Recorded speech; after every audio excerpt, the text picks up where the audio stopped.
তাড়াতাড়ি করে পানিটা এখানে ফেলে দিই। আরে এটা কি আসতেছে? এটা তো দেখি রাজুর বাবা। রাজুর বাবা কি নিয়ে আসলো? আরে এই মাছগুলো আবার নিয়ে আসছো, এখন কি রান্না করা যায় নাকি? দূর আর পারি না, সারাদিন কাজ কাম করে এত ক্লান্ত যে বলারই নাই। মাছগুলো এখানে রেখে দিই, আমি একটু রেস্ট নিয়ে নিই এখানে। আমাকে তো অনেক পানি পিপাসা লাগাইছে, একটু পানি খেয়ে নিই। আরে এটাতে আবার কি দেখি তো? আরে এটা তো দেখি মাছ। মা তুমি রান্না করবা না? হ্যাঁ করবো রে, একটু পরে করবো। আচ্ছা মা ঠিক আছে, তাহলে তুমি রান্না করিও, আমি গেলাম।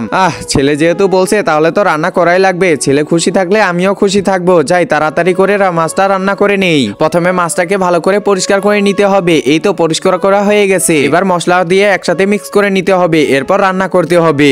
একজন মা কতটা আপন হয়ে থাকে, যার মানেই তাকে জিজ্ঞাসা করে দেখো। তো দেখা যাক বন্ধুরা, এই মায়ের জন্য কে ভিডিওটিতে লাইক এন্ড সাবস্ক্রাইব করে। আর যারা মাকে ভালোবাসো না তারা ভিডিওটি থেকে দূরে থাকো। এই তো অনেক সুন্দর হয়েছে রান্নাটা, খেতে যে কেমন হয় তার রাজুর কাছেই শুনবো। এই তো ভাত নিয়ে চলে আসলাম, এই যে রাজু নে খা। আরে মা এটা তো সেই স্বাদ করতেছে।